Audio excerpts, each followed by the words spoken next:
Atxaldeon, da ongi etorri, gaurko udalak antolatutako aurkezpen, hitzaldi, parte hartze ekimen honta.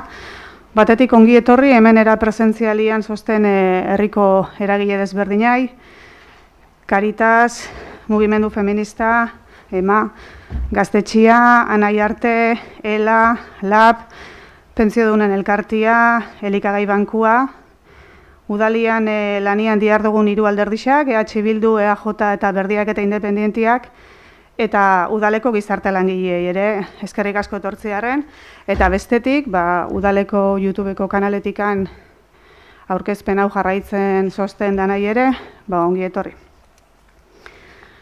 Gaurko hontan, aurkeztuko ditugun lanen koordinatzailea Imanol Esnaola dakagurekin, ongi etorri, eskerrik asko etortzearen, eta behai hitza eman aurretik nahi noan pixkat kokatu gaurko ekimen hau. 2020ko bukaeran, udaletikan mutrikuko prekarietateen indizien txosten bat etxeko eskatu gendun, eta honekin batea, herri desberdinetako udaletxiak ematen duen diru laguntzen bilduma bat, geuk zerotikan ez hasteko, utzetik ez hasteko, eta eredu batzuk eukitzeko, lana pixkat arintzeko, geuk ere prekarietate horri udaletikan aurre etxeko, aldeun mailan behintzat. Udalak aspalditxikan badaka definitxuta diru laguntza batzuk, adibidez, etxeko laguntzak, menpekotasuna daken pertsonai beuren egunerakotasunean eta laguntzeko, gizarte larrialdietako laguntzak ere badoz, AESak igual ezautuko dezue, AES moduan ezautzen da, ayudas de emergencia social, horixe larrialdixak dozenian eta laguntzeko, baina ikusten gendun, utzuniak badozela, eta ikusten dugu utzunia badozela, eta hortan pixkat sakondu behar deula. Aurtengoko 2021 bateako geure aurrekontutan jarri ditugu bi partida, batetikan etxe bizitzak alokatzeko diru laguntzak emateko, Gaztia Ibeira, mugikortasun urrixa dakena Ibeira, alargunak, 70 urtetik gorakuentzat, bananduta dozenentzat eta langabezian dozenentzat. Eta bestetikan, diru laguntzak baitxa Ibixa edo ondasun higiezinen zerga, eta ura eta zaborra ordaintzeko diru laguntzak. Baina hala ere gure asmoa urrutixore badijua, eta gu nahiko genduke 2022 eta 2023 beira diru laguntza geixo diseinatzia, eta ez bakarrik guk udalian lanian gozenak, baizik eta zeuekin, herriko arlo hontaz abizten eragiliekin batea diseinatzia ikustia ze diru laguntza mota alditzugun eman, eta zeintzu dian komendigarrixak gure herrixentzako, gure herritxarrentzako.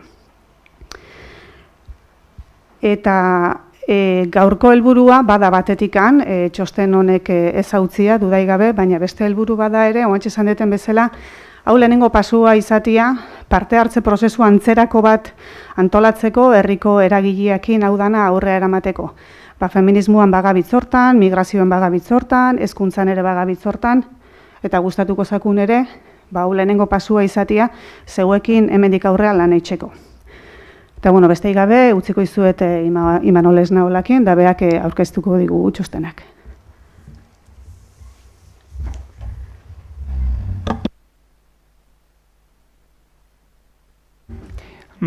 Ederki, eskerrik asko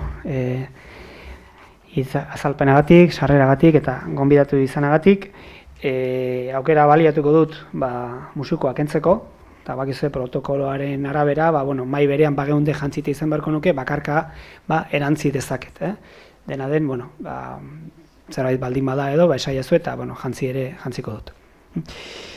Hori esan da, aurrena, ni behar bada ezagutzen hozue inoiz publikoki, gaindegia Euskal Herriko Garapen Ekonomiko eta Sozialeko behategiaren izenean jardun naizelako, baina behategi horrek ez du zera handirik, dimensio ekonomiko handirik lortzen, eta gure egunerokoan eta gure eguneroko babak beste lan batzuetan irabazten ditugu, eta kooperatiba batean lan egiten dut, Gislan izena duena, lurralde mailako analisiak egiten dituena, eta kasu honetan jaso zuena Mutrikuko udalaren eskaera gai honi erreparatzeko. Eta hori dela eta miska ni ez nago gaur hemen gaindegiako zera moduan, baizik eta kooperatiba hortako ordezkari moduan.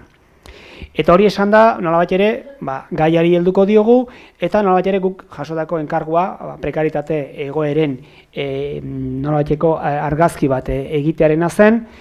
Egia da, saiatu gea, txostena luzea da, eta nolabait ere, ekarri dutena izan da, datu nagusien sintesi bat. Nolabait ere, tarte hau, alden eta jantziena eta era berean ulergarriena egin nahian. Beraz, 3 bat helburu edo jartzen ditut, ezta?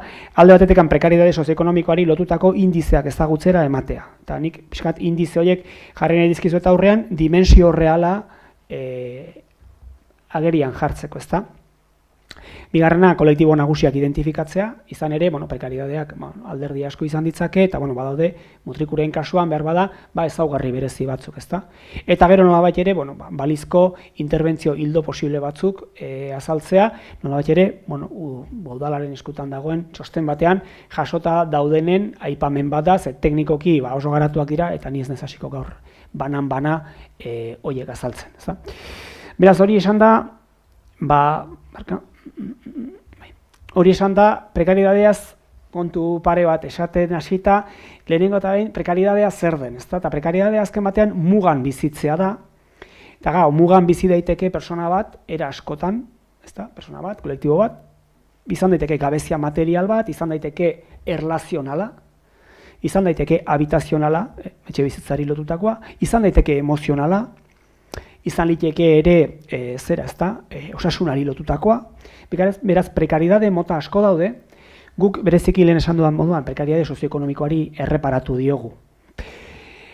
Hemen bizi duguna gaur egun da, gero eta kolektibo gehiago daudela prekaridade erabateko edo besteko prekaridadearen mugan, eta behar badak prekaridade beste batzuk ekartzen dituztela, ezta? Eta behar bada, bakardadea, bada prekaridade egoera bat, baina bakardade hori problema bihurtzen hasi daiteke esate baterako, itxialdi edo konfinamendu bate bizi behar badugu, eta ez badugu nork arinduko digun zera hori, egonaldi hori, ezta? Beraz, prekaridadeak gurutzatu egiten dira, ez bakarrik, COVID garaian, bestela ere bizi dugun gizarte honetan ere bai, igogailu bat izan ez izan, eta beste halako gauzak, hainbat prekaridade elkartzen direnean, ezta? Beraz, nolabait ere prekaridadeaz ikuspegi beharrezkoa da, ikuspegi hori, ezta? Sensible bat garatzea. Ero, egia da ere, prekaridadea gabezi bat baino gehiagok eraginda datorrela. Gabezia ekonomikoak egon ditezke, lanari lotuak, diru sarrerei lotuak, eta egon litezke ere beste faktore batzuei lotuak, ez? Bizilekuari. Eta esan bezala, batek bestea ekarri dezake, beraz ez dago prekaridadearen definizio bakar bat, eta ez dago faktore bakarreko prekaridade bat. Normalean multifaktorialak dira, ezta?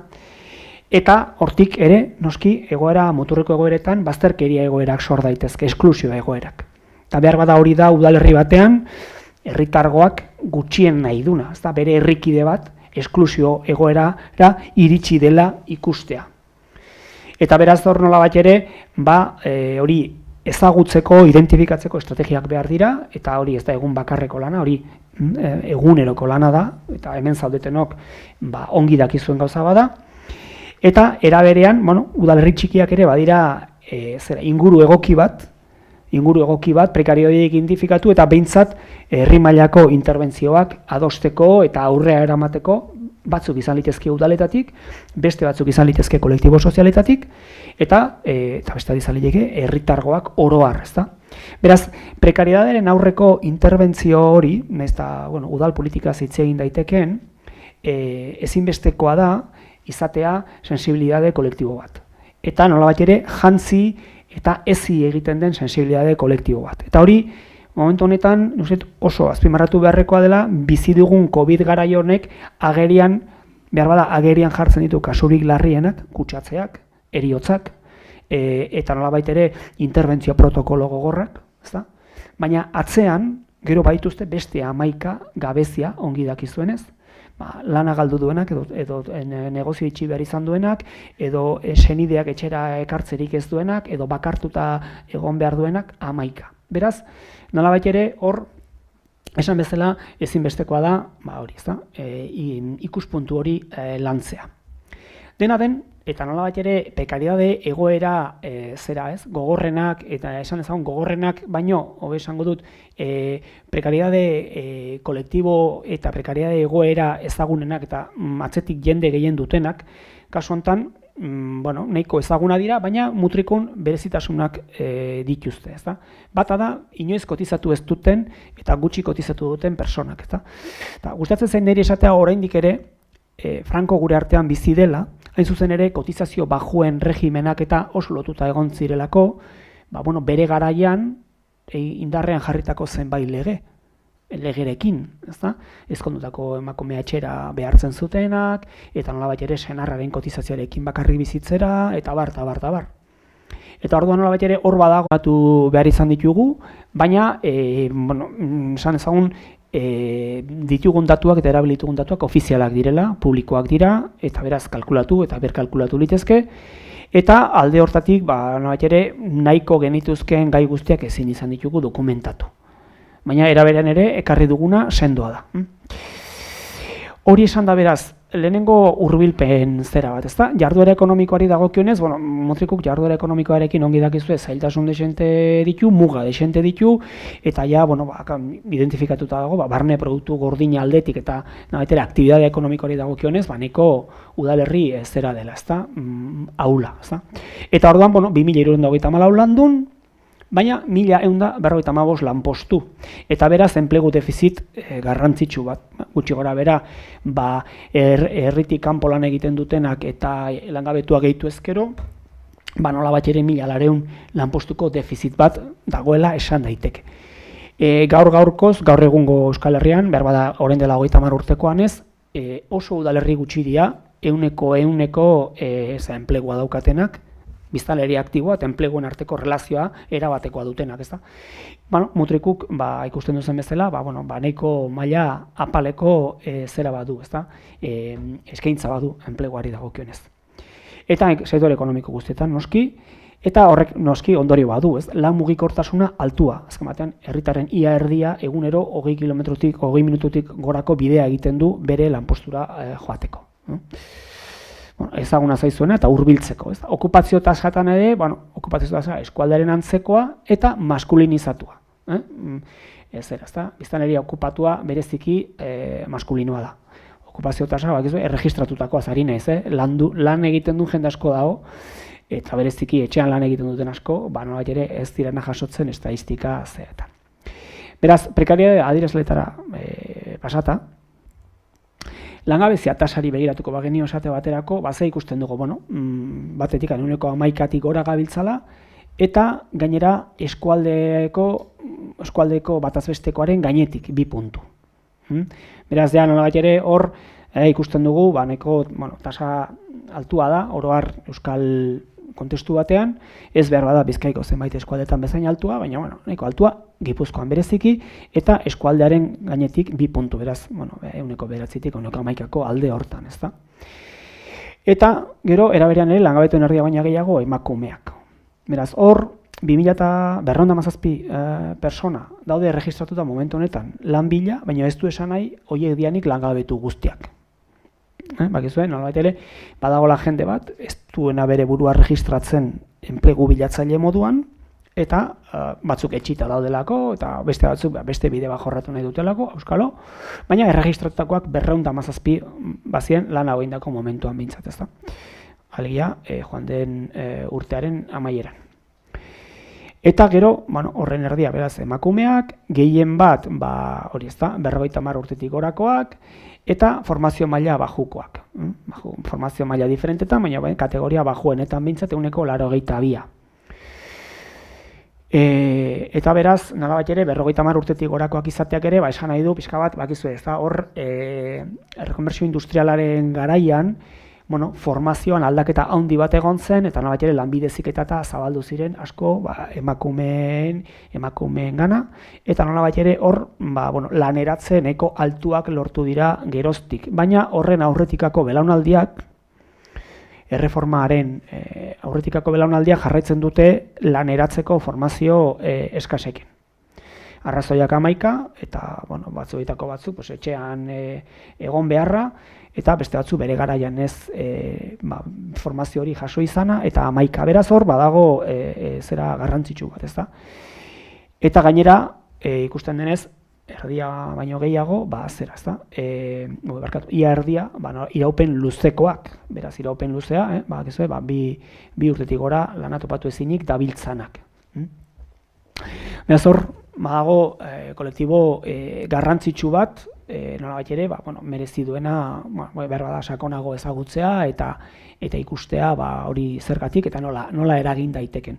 Lanbidek urte amaieran, nolabait ere, bere memorandumunean aipatzezun 221 eskatzaile izan zitula, eta hoitatik 48 lanpostu kudeatu zitula, ezta? Eta beraz, bere ebazpena, kasu honetan, da Mutriku enplegu sortze indize bajuko herri bat dela. Hori ez da guk esandakoa, hori lanbidek ematen duen ebazpena da. Beraz, pixkat langabezia beraz ikusten duzu hor badagola helduleku bat, zera arreta jartzeko eremu bat. Ez aktibotasunean, apunte txiki bat, 1.826 persona daudela, eta horietatik erdia baino gehiago, jubilazio adina edo 65 urtetik gorakoak diala. Eta gero horien artean, beste 272 personek 55 eta 64 urte artean dituztela. Eta egia da, 55 eta 64 urte artean, hor metatzen direla egoera konprometitu asko, ezta? Konprometituak, hain zuzen ere, esan dezagun, ikuspegi, lan ikuspegi batetik, despido asko gertatzen dira adin horietan, beste batzutan familia ardurak medio lan utzi beharra izaten da, eta halakoak. Eta nolabait ere, laneratzea are zailago dutenak. Hain zuzen ere, kontratatzekotan beti gaztea eta halakoak errazago egiten direlako. Beraz, hor, ez aktiboen multzoan, esan bezala, badago multzo bat, 272 lagunekoa, aski jendetsua alde batetik, eta beste alde batetik, prekaridadean egon daitekena edo prekaridadetik hurbil.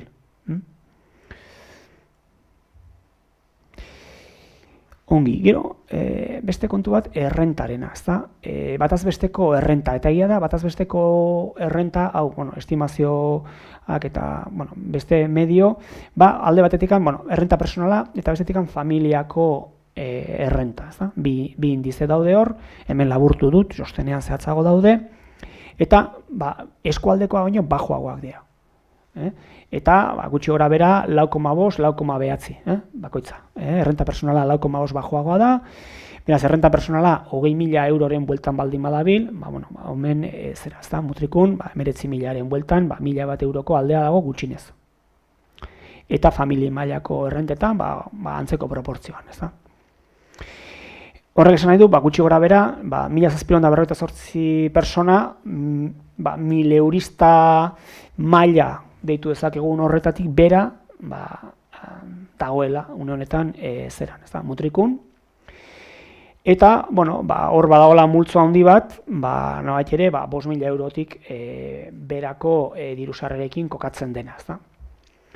Kasu honetan, eta gero zehatzago ikusiko ditugun beste kontu batzu medio, baina gutxienez emakumeen errenta personala gizonena baino 151 txikiagoa da. Erdia, baino, ez da erdia izatera iristen, baina oso esanguratsua da Mutrikuko kasu honetan emakumeen errenta adierazten digulako era berean ere, ze sektoretan ari diren lanean eta ze ingreso mailarekin ari diren lanean, emakumeak gizonekin alderatu ezkero. Gero egia da hor, kasuistika oso zabalak izan litezkela, lanaldi partzialean ari direlako, asko eta asko, gero etxeko ardurak bere bizkar hartuta dauzkatelako, baina badakigu, eta hori bizka bat Eustatek eta Lanbidek eta behin da berriz ematen duten datu bata, gehienetan emakumeen kasuan lanaldi partzialean ari diren emakume gehienak gogoz kontrako partzialidadean ari direla. Hau da, gehiago lan egingo luketela aukera balute. Aukera balute uztartzeko, nolabait ere, beste arduretatik hurbil bizitzea, eta bar. Eta beraz, momentu honetan, partzialidadea pobreziarako bide bat bihurtuta dago. Hain zuzen ere, ingreso txikia garantizatzen dituelako, eta edozein problema familiarren aurrean, oso ahul uzten ditulako ingreso horiek dituzten personak eta bere menpe daudenak. Beraz, hemen, nolabait ere, partzialidadea ez dezagun bakarrik ulertu nahi edo bilatutako partzialidade bat denik. Egon daitezke alakoak, baina gehienak ez dira. Gehienak ez dira. Eta bataz besteko errentan ikusten dugu inpaktoa zenbaterainokoa den eta prekaridadeaz hasieran esaten genuen idea horretaragoaz, ezta? Ahultasun hortan edozein zailtasunek bihurtzen dute pertsona hori oso zaurgarri, oso vulnerable.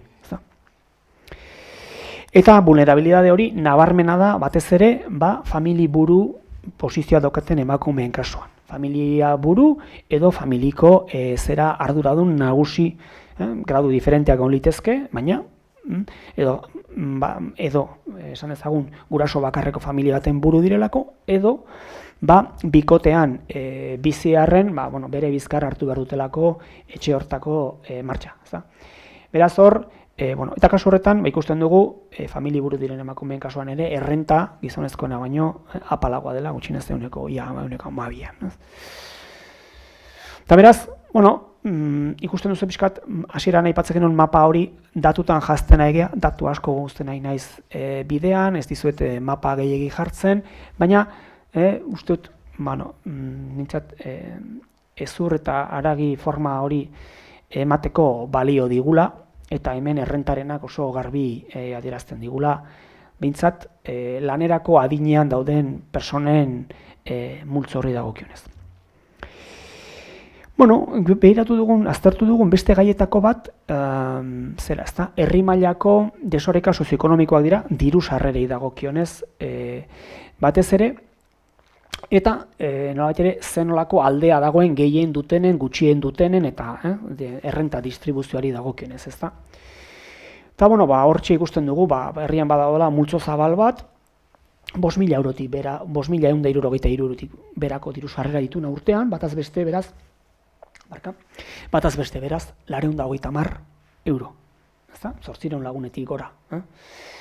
Eta nolabait ere, badaudela 900 gehiago emakume, bataz beste, 179 eurotik berako diru sarrera aitortuak dituztenak.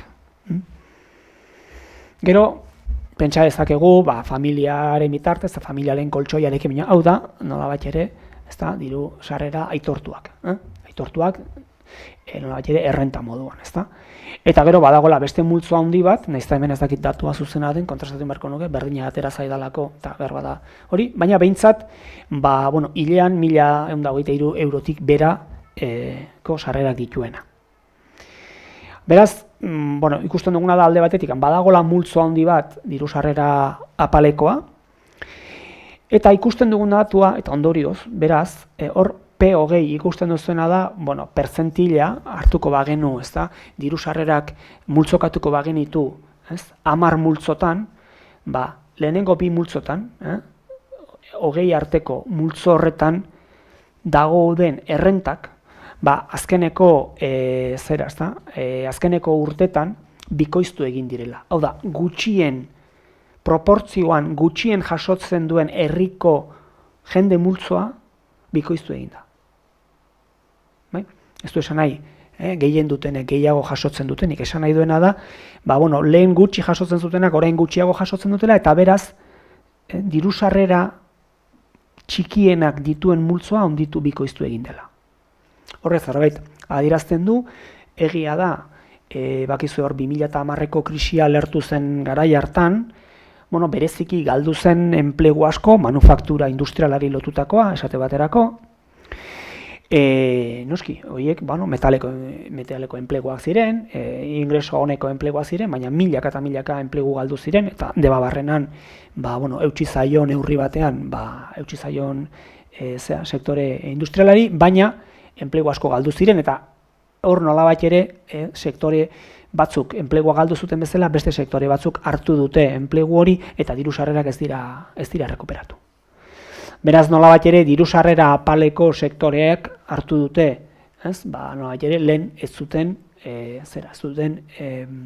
proportzioa edo ez zuten eragina, herritarren artean. Eta beraz, ahultze hau edo multzo kolektibo ahulenaren, ingreso gutxieneko kolektiboaren handitze hau, ere, arreta sartzekoa da, bereziki, lehen esaten nuenagatik, konbina daitezkelako momentu batean beste ahulezia batzuk eta horrek etorkizunean prekaridade egoera berriak ekarri. Gero, bestalde batetik, erretiratutakoen pensioa, ezta? Eta erretiratutakoen pensioa, bi multzotan jarri ditut, alde batetik, mutrikun, 800 bat erretiratu daude eta 200 bat alargun. Eta beraz hor ikusten duguna da, oroar pensionisten artean, ehuneko 51 1000 eurotik baino gutxiago pensioa daukala, Gipuzkoako bataz bestekoan. Bestalde batetik, 120 bat pensiodun daudela, ez dianak 500 euro irabaztera iristen, eta batez ere egoera ahulena autonomo erretiratuen artean dago. Autonomo moduan lan egin dutenak, eta nolabait ere bere ibilbide profesionala egin dutenak negozio txiki batekin, behar bada herrian bertan bizitzen jar segitzeagatik, familiaren ondoan segitzeagatik, eta nolabait ere badakigu hainbat sektoretan, merkataritza txikian eta beste negozio txiki batzuetan ibili den jendeak, nolabait ere gaur egun egoera kotizazio apalekin, egoera zaila duela. Eta hor 800 euroko, gehienez ere 800 euroko erretiro pensioekin da bizi dela. Kasu honetan autonomo erretiratuen erdia baino gehiago. Eta gero noski, hemen dago beste ezaugarrietako bat, mutriko moduko herri txiki eta nahi baldin baduzue bizkat geografikoki bazterrean geratutako herrietan, negozio txikia bezala, kasu honetan itsasoa ere bai, eta hemen dago itsasoko erregimeneko zera, ezta. Eta kasu honetan 120a 800 euroren azpitik dabil kobratzen, eta arruntenak nolabait ere 1000-1200 bitartean, baina badakigu kasu honetan pensio erregimen zaharrenak behintzat oso pensio apaletan dabiltzala. Eta hemen beraz, hemen ere arreta jartzeko moduko egoerak daude gabezia ekonomikoari dagokionez. Gabezia, lehen esan duan bezala, edozen ustegabeko ekonomikori edo soziali aurre egiteko orduan, kasu honetan bereziki ekonomikoari aurre egiterakoan. Eta gero, bigarren multzo bat, pixkat emakumeen mundura hurbilduta, eta badakigu, bizitza itxaropena luzeagoa da, nabarmen luzeagoa da emakumeena, eta bereziki, kasu honetan Euskal Herrian, eta bat ere, lehen esan duan bezala, garai bateko regimen ekonomikoaren eraginez, senarraren pensioaren baitan, erretiro adina bizitzeko behartuak izan diren hainbat emakume, eta horrein ondoan gainera egoera areagotu batean alargunduz geroztik, ezta. Orduan hor, 320 bat alargun, 1000 euro baina gutxiago pensioa jasotzen dutenak, horitatik 260, 800 baina gutxiago jasotzen dutenak, eta alargunen erdiak nolabait ere, gehienez ere 500 euroko diru sarrerak dituelarik, ezta. Orduan, hemen bai ere, esandakoa, ezta, hemen ere agertzen da, ez? Alarguntasunaz ari garenean eta erretiroaz ari garenean ari gara adin handiko personez bakarrik bizitzen. Eta beraz, adina handia, osasuna, pensio txikiak, beraz, arazo ekonomikoak, eta horri gehitzen badigu bakardadea, horregatik hasieran egiten nuen fragilidadearen edo prekaridadearen irudi horretan, fragilidade emozionalak eta zerak habitazionalak, etxe bizitzari lotutakoak eta sartzen dituen. Gehitzen zaizkigunean, hemen erretiratutako pensio eta alargunen egoerari begiratzen dugunean, datuak ez dira bakarrik zailtasun ekonomikoenak. badira gero beste problema batzuen katearen hasiera bat, ezta? Eta, bueno, hor, uste dut merezi duela arreta jartzea, ezta? Egia da, alargunen prekariedadea orokorra dela. Eta, kasu honetan ere, berdin, autonomo erregimenean lan egin duten askorena, ezta? Berdin zein sektoretan, izan etxez etxeko laguntzan, garbitasunean, merkataritzan, ostalaritzan, baina hor badago zera bat, multzo nabarmen ahul bat, ezta? Eta gero bigarrena, noski, itsasoko regimenean bizi izandakoen alargunen nolabaiteko egoera, zeinetan pixka bat 10-tik 7, 800 eurotik berako pentsioa duen. Beraz, hemen ere, esan bezala, mutrikuren ezaugarri propio batzuk.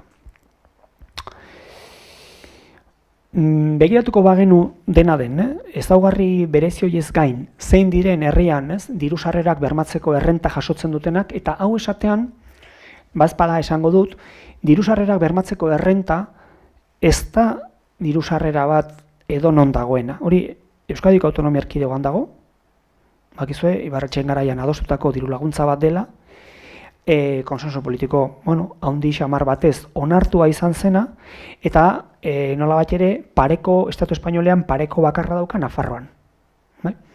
Diru sarrera ez da existitzen Burgosen esate baterako. Beraz, diru sarrera honek betetzen duen funtzioa da, nolabait ere, egoera ahulenean daudenei, nolabait ere, osagarri bat eman, eta nolabait ere, eutsi, nolabait ere, hori ez da, pobreziaren muga horretara ez joateko, eta eraberean ere, esklusioan ez erortzeko. Beraz, diru laguntza, funtsezko diru laguntza bada kohesio sozialean.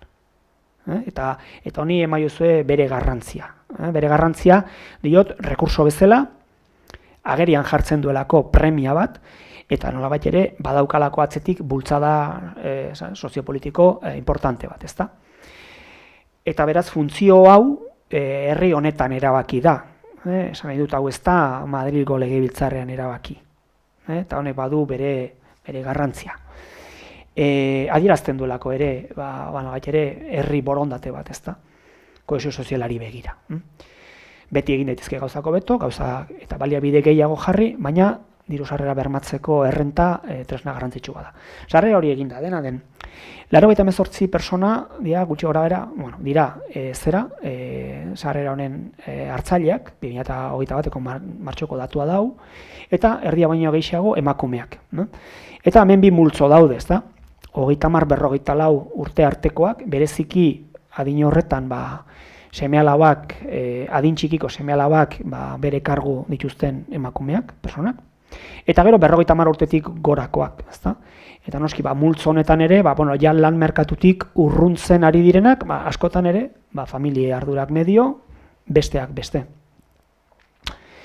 Eta hortik aurrera gero hor dugu, 75 urtetik gorakoen artean, adibidez, ikusten dugu hor, proportzio handi batean emakumeak direla. Eta gainera, noski, hemen ikasketa edo formazio maila edo lan merkatuan txertatzeko nolabaiteko aukeren baitan, ere formazio maila bajuak eragin bat badu, ez da, ikusten denez inzidentzian. Eta gehienak, kasu honetan ere, bizikidetza unidaderen ardurak dira, bai ezkongabeak izan edo bai bananduak izan. Horre inzidentzia handi badago, beraz hemen ikusten dugu, lehen aipatzen nuen hori, faktore artekotasun hori, ezta? Multifaktorialidade hori, nola metatzen zaigun. Azken urtetan ere, diru sarrera bermatzeko errentaren hartzaileen kopuruak bera egin du mutrikun, eta une honetan eskualdea baino kopuru edo inzidentzia bajoagoa du. Hor goratzen duzu, 2010ko krisia, 2014 arte luzatzen den horretan, asko larriagotu zirela egoera hauek, eta nolabait ere hor, igo zela nabarmen hartzaileen proportzioa, herri guztietan orar, eta orain azken urtetan bizkat apaldu eginda, ezta? Ikusi beharko dugu, orain bizi dugun garai berezi hau, eta bereziki erteak eta agortzen diren garaian, ze argazki erakusten duen, ezta? Hor, seguraski, berriro ere indartze bat etorriko da, edo kolektibo hori handituko da, hartzaileen kolektiboa. edo eskaerak behintzat handituko dira. Eta, bueno, bizkat, datu osagarri batzuk gehituko nizkioke esandakoari. Orain arte ikusitugu, esan ezagun, ezaugarri sozioekonomiko bereziki prekariedadei lotutako ezaugarri sozioekonomikoak, baina multifaktorialidade horretan badaude aldagai batzuk hori handitu egiten dutenak. Eta 3 aipatuko ditut, ezta? Demografia, formazio maila eta etxebizitza. Eta demografia aldetik, nolabait ere, mutrikuren ezaugarria, batazbestekoaren barruan esan ezagun, 10% inguruan dauka, estatutik kanpo jaiotako herritarren proportzioa, 284 lagun erregistratuak. Egon daitekelako, ongi dakigunez, erregistratu gabeko jendea, 11 arrazoi medio. Beraz, 500 bat laguneko multzoa daukagu, eta nolabait ere, tasa hori hazten joan da 2000 urtetik gaurdaino. Hazkunde hori nolabait ere 2000 urtea esaten ari gara ere, hazkunde ekonomiko handiko urte bat, enplegu asko sortzen den urte bat, eta nolabait ere 2010 artekoan gorabidean dijoana. Baina, krisia hemen bakarrik ez da gertatu, beste lurralde batzutan ere gertatu da, migrazio krisi serioak bizi ditugu ongi dakizunez, eta nolabait ere mutrikuk Euskal Herrian bezala, gainontzeko udalerritan bezala, mutriku jarraitzen du jende hartzen, ezta? Eta, hala ere, eskualdeeko inzidentzia zerakoa mutrikukoa baino altuagoa da. Ia 2 puntu altuagoa da eskualdean mutrikun baino. Mutriku bailararen muturrean dago, eta alde hortatikan urruntxeago geratzen da herritar migrante gehien hartzen ari diren lekuetatik. Dena den, nagusiki gizonak dira, eta feminizazio tasa hor erdia baino txikiagoa da ikusten den bezala, eta jatorriaren arabera, eta multzoka ikusten baditu, hain zuzen ere esan nahi du, komunidadeak eratzen dituztela, jatorri bereko izaera komunitarioa dutela adierazten da, ikusten da, izaera komunitario izatea garrantzitsua da, laguntza sareak eta nolabait ere gizarteratzeko bide bat izan daitezkelako, baldin eta haiekin lana ongi egiten baduzuen, noski, ezta? Eta orduan, nolabait ere ikusten da hemen badaudela, 4 multzo garbi, Afrikarren artean, biztan da, eta ni baino hobeto dakizu Senegaldarrak eta Marrokoarrak, gero Amerikarrak eta hauen artean Boliviarrak bere multzoan, Europarren artean Bulgariarrak eta Errumaniarrak ere bakoitza bere kolektiboarekin, eta gero Asiarren artean Pakistandarrak, ez da. Hau zuen begien bistako zerbait da, eta nolabait ere, adierazten duena da, badaudela behintzat, kolektibo, kasu honetan 6-7 bat kolektibo, beste lurraldetakoak gorputza hartzen ari direnak, ezta. Eta, azkenik pixka bat herritarren formazio maila, ezta. Hirugarren aldagai harka, hirugarrena gero. Eta, alde batetik, mutrikuko biztanlerien batazbesteko formazio maila eskualdeko baino apalagoa da. Horrek ez du esan nahi, mutrikuko gazteek ez dutenik jaso besteek bezain besteko formazio maila. Baina, bai esan nahi izan dezake, ja ez dira herrian bizi. Eta hori, nolabait ere, ez dut hona ekarri, datuak hor dauzkagulako, baina egia da, mutrikuk badaukala premia herrian gazteak errotzekoa. Ni baino hobeto dakizue, baina esate baterako datu honek asko esaten du. Formazio maila jasoena hartu dutenak herritik kanpora bizi dela. Antzekoa gertatzen da beste zenbait herritan. Pasaia ere, hontan oso adibide argia da, ezta? Biak ere itsasoari lotutakoak eta behar bada beraz sektoralizazio ekonomikoan aukera gutxi eskaintzen dutenak, ezta. Era berean ere titulazio bajuko jendea eskualdean baino altuagoa da. 3 puntu altuagoa. Horrek ere arreta eman beharko liguke ez bakarrik joan direlako, baizik eta herrian bertan badaukagulako lehen ikusi dugun bezala langabeziari begira, badaukagulako kolektibo bat, formazio maila bajukoa eta beraz lanean reengantzatzeko, lanari lotzeko, zailtasun propio batzuk dauzkana. Horrek ez du esan nahi lan aukerak ez daudenik esan nahi duena da, nolabait ere hor kokatzeko zailtasuna dituztena, ezta. Eta beraz, 1000 laguneko multzo bati buruzari gara egoera hortan, ez? Eta jabetuta ere, orain aurrean dakagun lan merkatuak, ez bakarria lan merkatuak, esan nahi dut, txertoa hartzeko txandak eskatzen dituela trebetasun teknologiko batzuk, behar bada, Europako beste herrialde batzutan lehenago lantzen hasi direlako normalagoa direna, baina gure artean, gazteenei ere ez zaizkienak erresa egiten, eta zer esanik ez, interneterako konexiorik ez daukan edadeko persona bati. Beraz, hor nolabait ere, titulazio bajua laneratzeari lotuta dago, baina batez ere lotuta dago aurrean daukagun munduari, edo aurrean daukagun aktibitate ekonomikoari. Komertzioan izan daiteke berdin-berdin, tresna telematikoen erabilera, simple bat.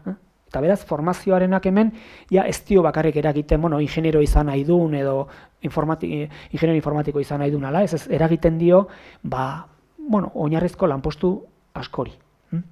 Eta beraz, azpimarratzekoa da ezaugarri hau, eta gero, nolabait ere, laneratzeko aukerak horren arabera da zelako, ezta.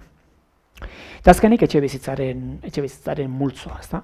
Eta, hemen, 2000 etxe bizitza daude, 2029 etxe bizitza nagusi, eta horietatikan, nolabait ere, 800 batek baituzte irisgarritasun problemak, ezta, igogailu faltak, eta bar. Eta, horietako 50 batek edo, konfort termikoan, bere arriskuak. Hau gutxi gora bera gure datu esplotazioetatik eta ateratako ondorio bada, izan daitezke 10 gora, 10 bera, ez da zientzia erabat esaktua, baina, alde hortatikan, erakusten dugu pixkat herriko etxebizitza parkearen ezaugarria eta ze problema egon daitezken. Problema hau ez da problema bera, problema da, adineko persona bat, bakardadean eta konfort termikoko problemekin, gero etor daitekena, igogailu hori gabe, eta nolabaiteko elbarritasun bat, osasun arazo bat, beraz, horretik izaten hon, faktore artekotasun hori nahastu egin daitekela. Eta beraz, hori dena lotzen badugu, elkarrekin lotzen badugu, hor sortu litezke, esan bezala, egoera vulnerableak, zaurgarritasun egoerak sor litezke. Eta beraz, seguraski, etxe bizitza hoiei, gizarte zerbitzutatik eta etxe bizitza horietan biziten jendeari ere, jarri beharko zaio, arreta bat ikusteko ea gurutzatzen diren faktore horiek, eta hor topatu topatu halako egoerak, ez? Justu puntu honetan, lan desente egin dugu gure kooperatiban azken 2 urtetan, eta nolabait ere hor indikadore bateria luze bat dago, eta nolabait ere adineko bakardadeari lotutako fragilidade egoera horiek detektatzeko orduan elementu hauek gauza asko esan ditzakete. Eta beraz horrari da, nolabait ere, gu ez gabiltza bakarrik, gabiltza gizarte zerbitzuetako aldundiarentzat lan egiten duten enpresekin, eta pixka bat garatzen teknologiak eta metodologiak ikusteko etxe bizitza eta prekaridade egoera hauek orain arte edadeko jendearekin ibili gara, eta nahiko genuke etorkizunean bazterkeria arriskuari ere eramatea. Eta beraz, eta etxe bizitzak hor gako importanteak eman ditzake. Ez da etxe bizitza bakarrik, badakigunez. Eta beraz, pixkat hau da, sarrera azkar bat, txostenean, ez dizkizuet grafikoak erakutsi, baina badaude grafikoak, datu guztiak ere sekzioka eman da, sekzioka esan nahi du, bakizue, sekzio zensalak deitzen direnak, Eustatek nolabait ere udalerri bakoitza zonaka banatzen du, datuak zonaka ematen ditugu, aldugun guztietan ere motrikoko datuak ematen ditugu Debabarrenako datuekin eta konparatzen, eta beraz hor, konparazio parametro aldugun eta txukunenak eman dizkizuegu, ez gehiegi ere, baina behintzat zuen egoera interpretatzeko. Eta noski, esan bezala, herrian zonaka ikusteko diferentzia sozioekonomikoak daudenean ere zenbatekoak diren, inzidentziak zonaka zenbatekoak diren, eta bar. Eta ez dakit, pixkat hau nire azalpena, bigarren atalera pasa aurretik. Bakit zaparrada luze bat izan dela, galderak orain edo gero, lasai egin.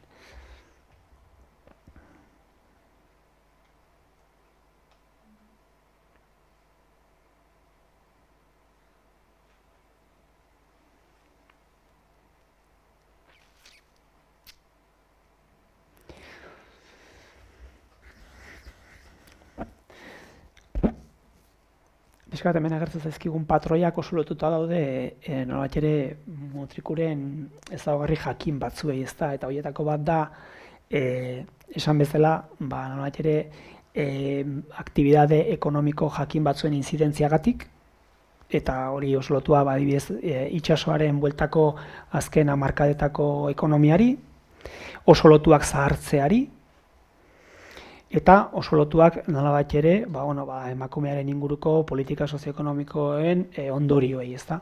Eta hor forma handi bat hartzen, horrek badu ongi dakizuenez, kolektibo handi bat herrian. Eta gero bigarrena noski ja fragilidade egoera berriak, ez? Izan litezkela guraso bakarreko familiak, izan litezkela, separazioen eraginen sortutako gabezia egoerak, etorkinen inguruan badago ere noski problematika multzo zabal bat, hor dago, ez, behar bada hor daude mutrikuren zeak nagusiak, ez, korapilo nagusiak. Hor esatekotan, igual sektore bat, igual gaztiak, esaten da, irakaskuntza mundu horretan gaztien porzentajia zela dan, jakin nahiko neuke, igual, ikusteko eskolatuak, eskola ez dian ajuten, edo goi mailakuak, edo horzak ez zela... Ia.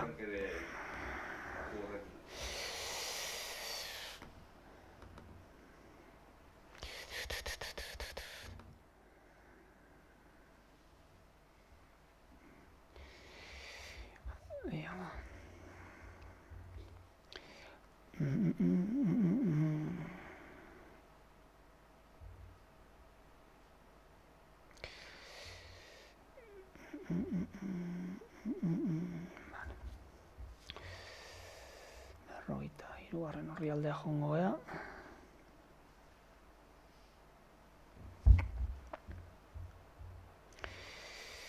Pixkat, bloke horri begiratzen badiogu, hemen ikusten dugu bera. Justu, zuma pixkat ezatuko dugu.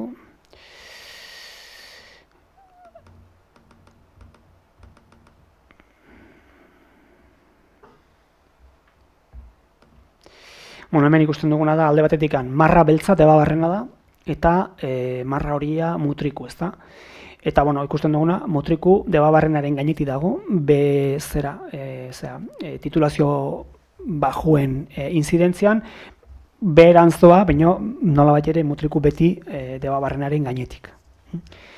Gero, nolabait ere goi titulazioak begiratzen baldin badugu, goi titulazioak gaur egun, Europaren arabera konsideratzen dira bai unibertsitatea edo bai lanbide heziketako goiko zikloak. 18 urtetik aurrera egiten dian ziklo horiek, ezta? Eta hor nolabait ere ikusten duguna da, debabarrenan inzidentzia, ehuneko 15-etik ehuneko 17 edo iritsita dagoela, baina mutrikuk justu ehuneko 15era iristen dela, beraz, 2 bat puntuko diferentzia egon liteke goi titulazioetan. Beraz, B titulazio asko, goi titulazio nolabait ere inzidentzia gutxiagorekin. Hemen sekzioka baino gehiago ikusiko dugu. Eta begiratzen dugunean, titulazio horietan feminizazio maila, emakumeen inzidentzia zenbatekoa den, ze ikusten dugu, debabarrenan adibidez, nolabait ere B titulazioen inzidentzia debabarrenan nahiko altua dela, mutrikun zerbait bajoagoa da, alegia proportzio hobea dago gizon eta emakumeen artean, ez dakit hori ona txarra den, baina, eta aldiz, debabarrenan gehiago dira emakumeak titulazio bajuko multzoan, ez da.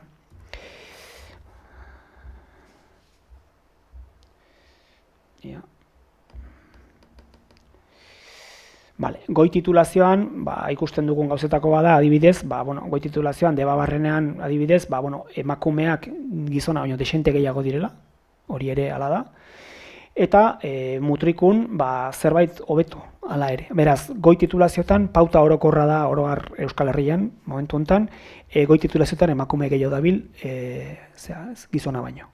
Eta alde hortatik, inzidentzia altuagoa da. Baina ikusi dugun bezala ere, B-eko titulazioetan ere bai, beraz, bi muturrak dauzkagu, eta horrek ere asko esan nahi du, nolabait ere, azken urtetan, formazio aldetik emakumeari begira, lortu denarekin, ez da.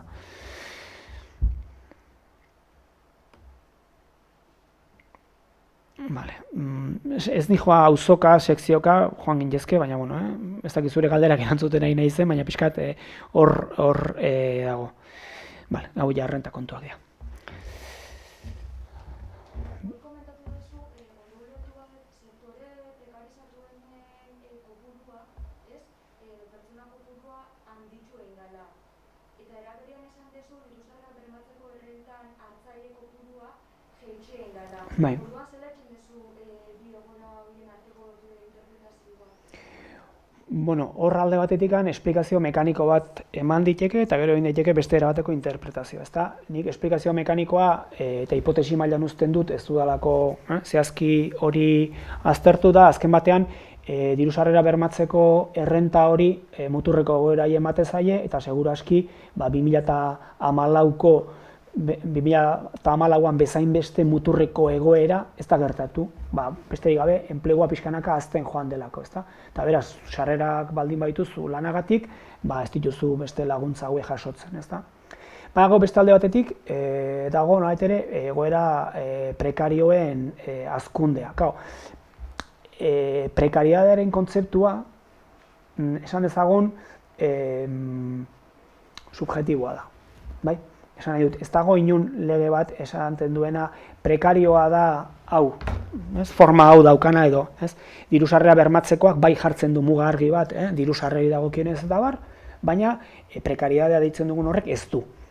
Guk horre egin duguna da izan da, nolabait ere prekaridadea pixkat mugako egoerak zeintzu ziren bilatzera joan gara, ezta?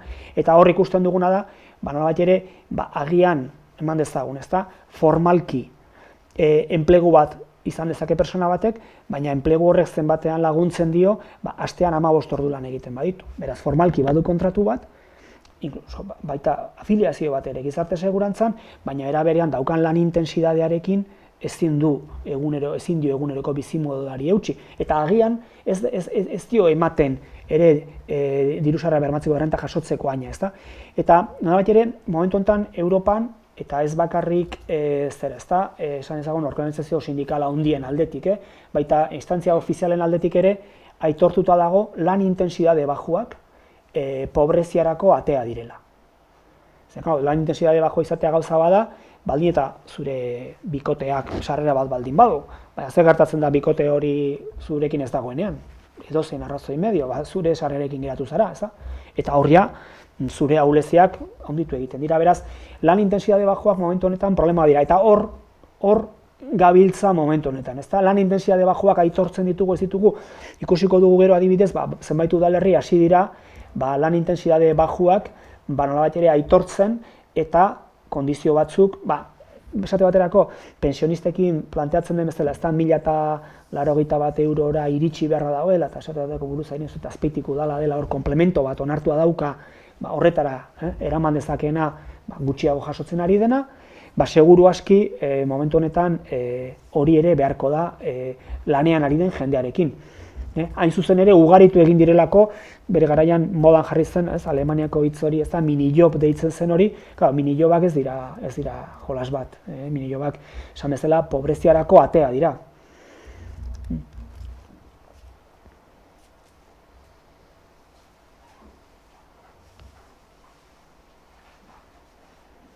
Eta horri gehitzen zaio, seguraski gainera, mutrikuk enplegua sortzeko dauzkan zailtasunak. Eta hori, ez du gure txostena bakarrik esaten, lanbide berak adierazten du, ezta? Galdera da, etorkizunean mutrikok izango du enplegu gehiago sortzeko aukera, zer egin daiteke enplegu gehiago sortzeko, norentzat sortu enplegua, ez? Hor, debate handi badago, eta seguraski, herri mailan horri buruz hitz egin beharko duzue, eta hori aztertu, ezta? Berez, enplegua sortzeko aukerak ere egon daitezke, zerbitzu premiak egon daitezkelako, eta zaintza da sektoreetako bat, elikadura da beste bat, momentu honetan Europan elikadura seguridadea pandemia garaia honetan oso barruko kapazitateari ere begira dago, gero eta gehiago, ez dakit ez, eta agian beste aktibitate batzuk ere bai ez. Arrantza, elikadura hitz egiten honen, arrantza eta mendia duzue, beraz hor, ez dakit. Baina hori luzera begira da, hori ez da egun batetik bestea.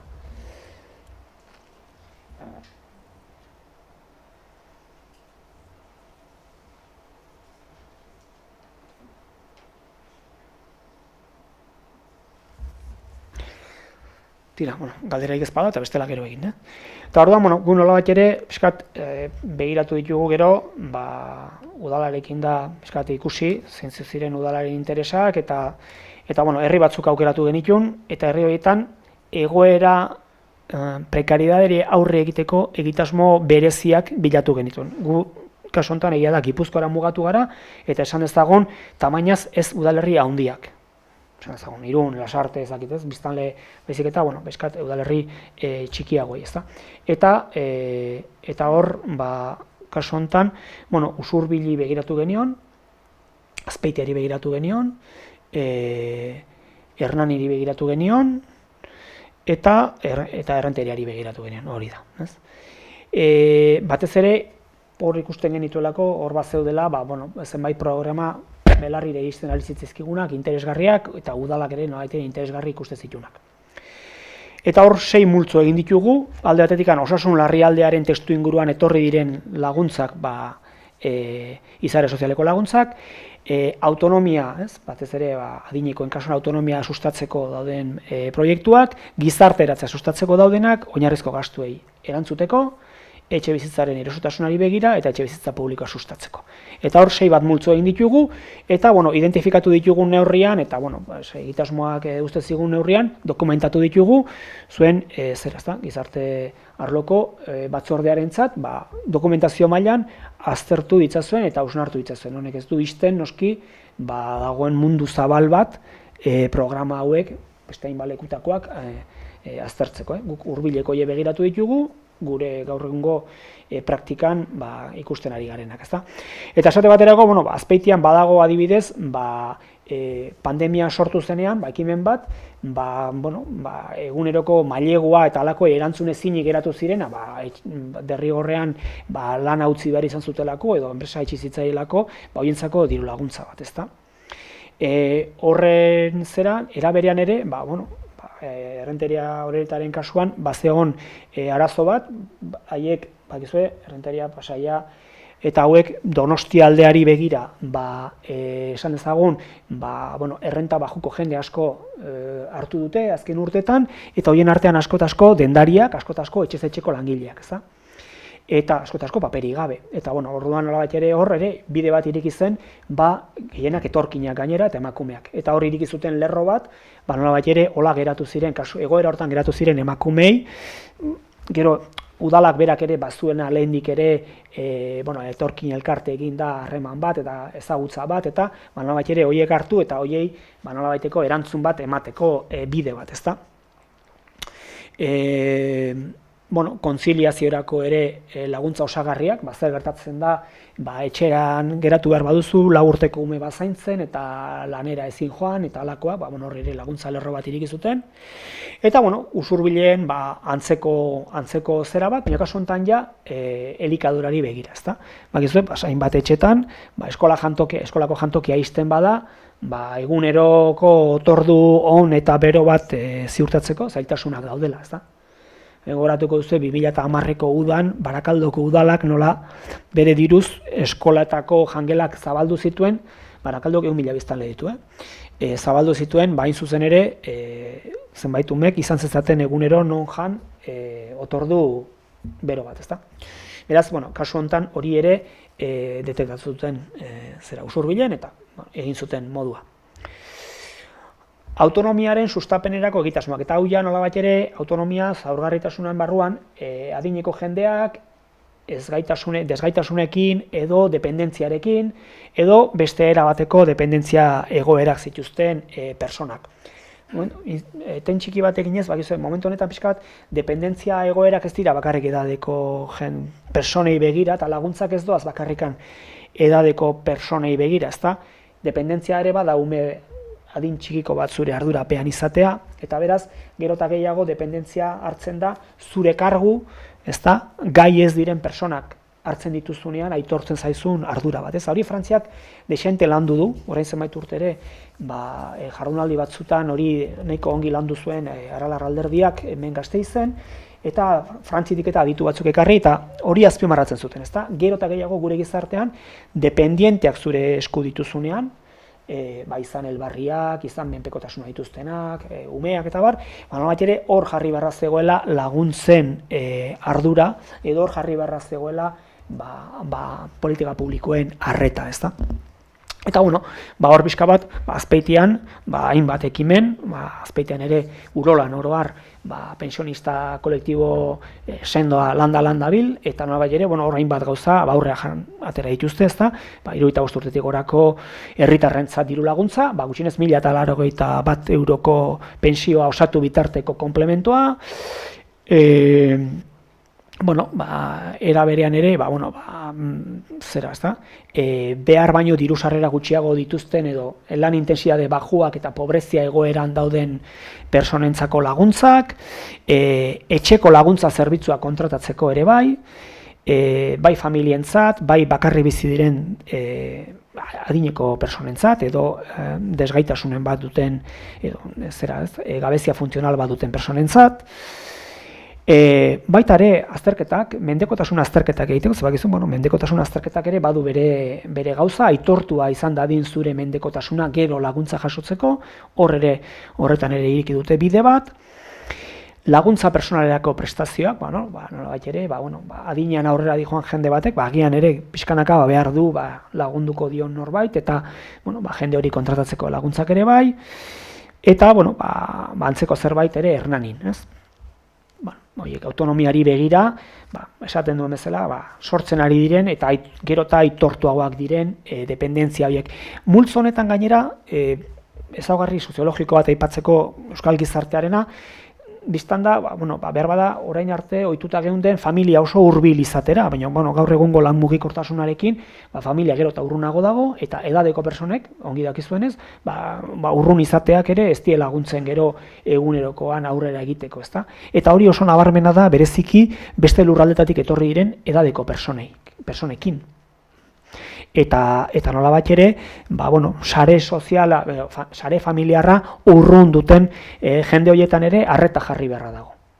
Eta asko, gure artean, mutrikuarrak, Extremaduran jaiotakoak eta izan ditzakete halako arazoak, edo euskal herritarrak ere, baina, agian beste udalerri batetik etorriak, edo seme-alabak ja beste nonbait dituztenak, eta bar, beraz hor, badago, egoera kasuistika gerota konplejoago bat, behar bada orain 20 urte, familiak altzuenean konpontzen zuena, eta orain ez da, berme hori ez dago.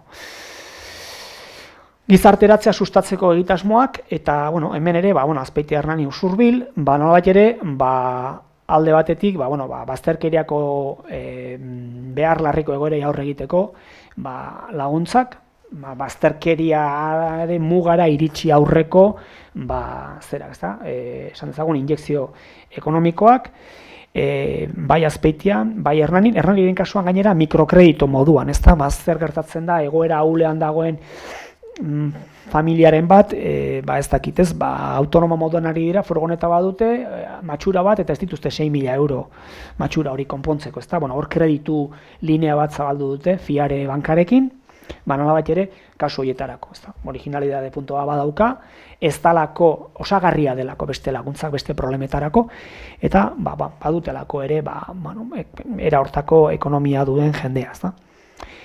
Usurbilen kasuan berriz, beste puntu original bat, deserrotze arriskoa daukatenak, ez da, edo kartzelara sartu dituztenak, edo gaixotasun psikiatriko bat medio internatu duten jendearekiko bisitak egiteko zailtasuna dituen jendea, ez da? Gurasoak adina handikoa direlako, eta agian taxian joan barutelako, eta dirurik ez.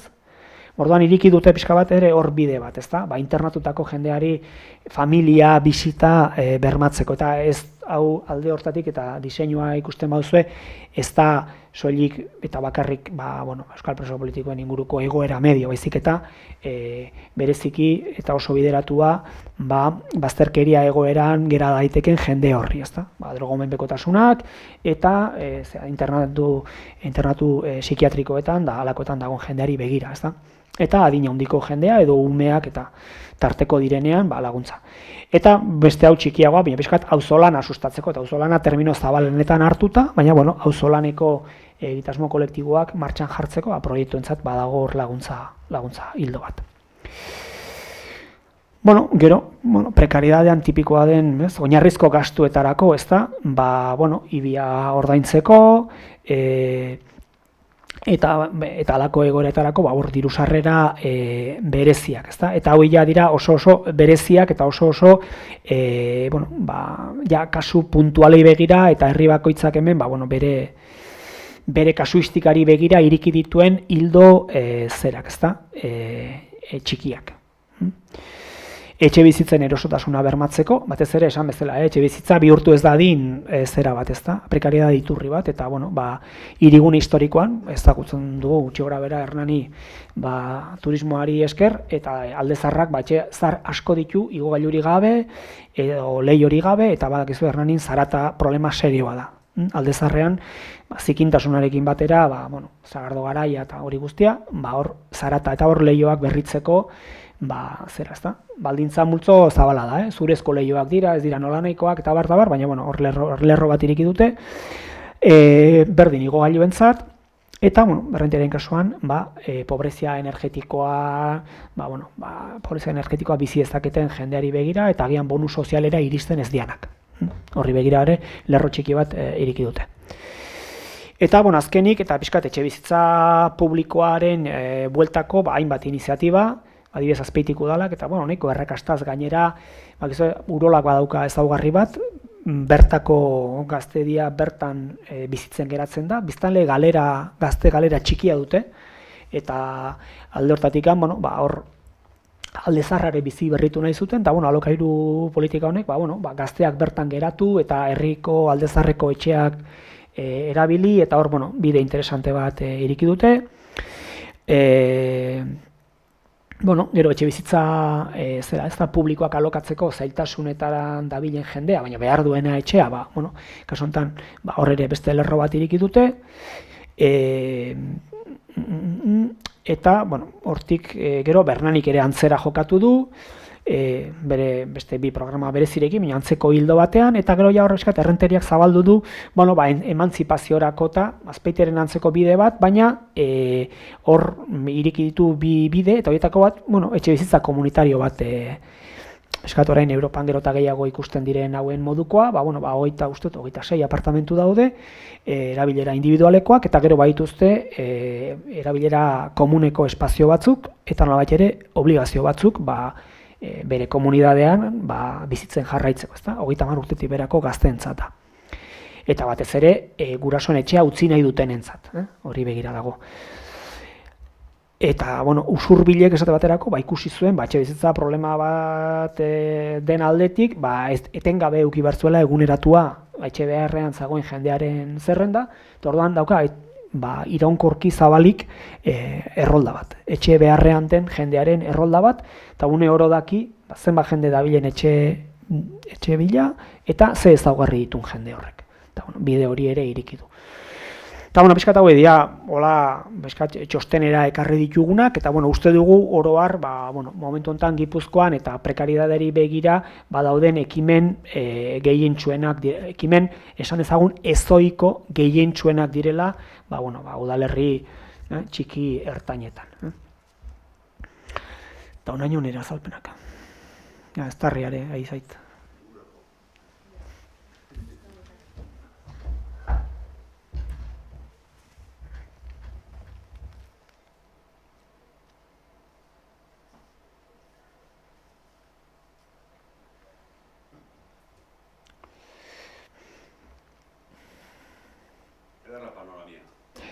Ederra panoramia.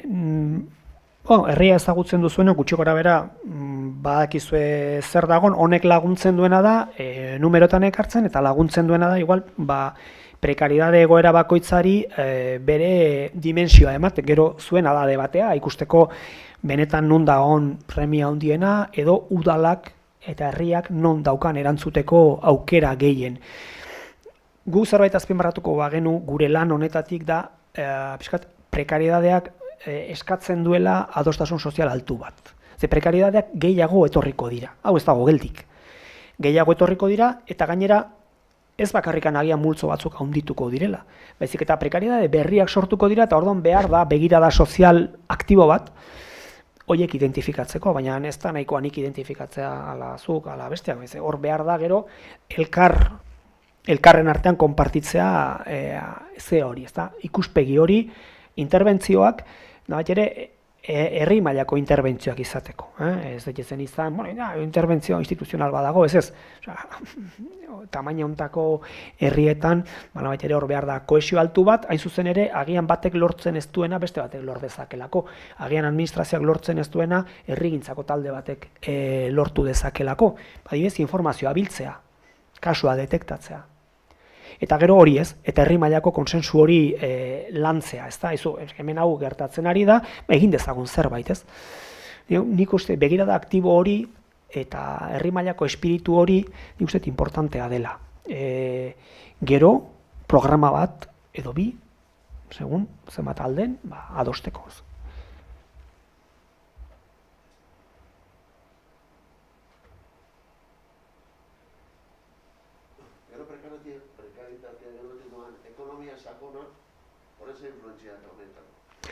Ekonomia... Guk hori ez dugu, esan dezagun, azterketa honetarako aztertu, bereziki ez dagoelako datu ofizialik zera ez. Dagoena batez ere da, pixkat urtero argitaratzen diren, pobrezia datuen inguruan, hori. Ekonomia zera, ez da, ezkutuko ekonomia horrek, segurazki, inzidentzia importante badauka, lanerako sasoia daukan jendearen artean. Baina hemen aipatu ditugun gehientsuenak ez dute lanerako sasoirik, eta dutenak, eman dezagun gazteak ere, ez dute laneratzeko esan dezagun sare argirik, ez? Bada, ekonomia, ezkutuko ekonomian, aparte utzita, aktibidade esan dezagun ilizitoak, bai? Aparte utzita horiek esan dezagun, ez? Fakturatu gabeko ekonomian, ez? Dabilen jendeak behar du heldutasun bat, behar du merkatua ezagutzea, eta behar du trebetasun bat. Beraz, ezkutuko ekonomia egon badago, baina ez da eskolarik ez duen eta ez dakiztea adinetik gora dabilen jendearentzat. Hor, noski badago ezkutuko aitortu gabeko ordainak eta badaude, baina beti prekarioan. Eta gu hemen prekaridade zaigia izketan, ez gabiltza eskate hori ez. Agian, alegia, prekaridadea ari garenen esaten dugu, agian orain ongi dagona bihar ez dagoela ongi, ez daukala ezer seguru. Administrazioan lan egiten duen batek, bai, horrek gaixotzen bada bihar eutxiko dio. Eta aldiz beste batzuri ez, beraz, guk begira da hori. Sanzionatu gabe, horren beste edo, nolabait ere kritikatu gabe hori, ez da. Jakinda badagoela, baina debilidade horiek hor daude mitartean, ekonomia ezkutuak ere soluzio gutxi ematen ditu.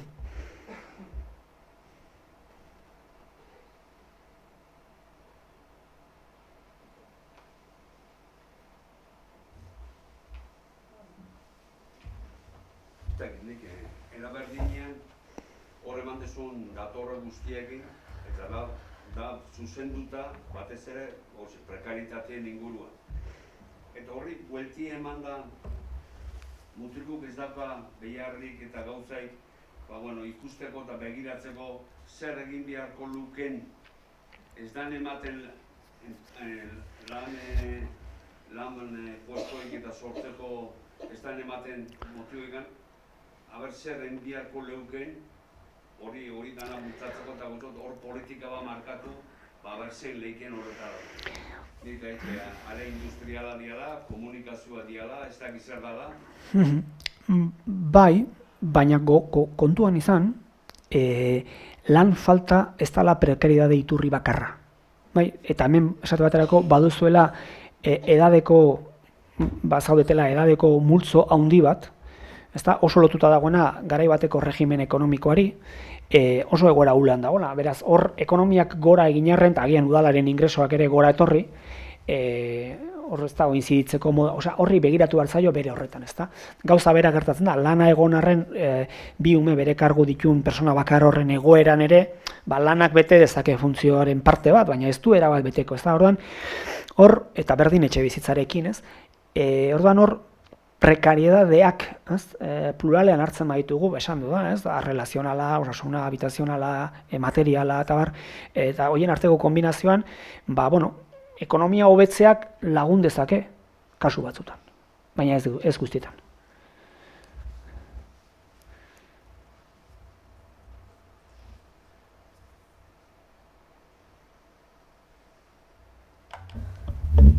Bueno, ez dakitxe espaldin badu beste galderaik.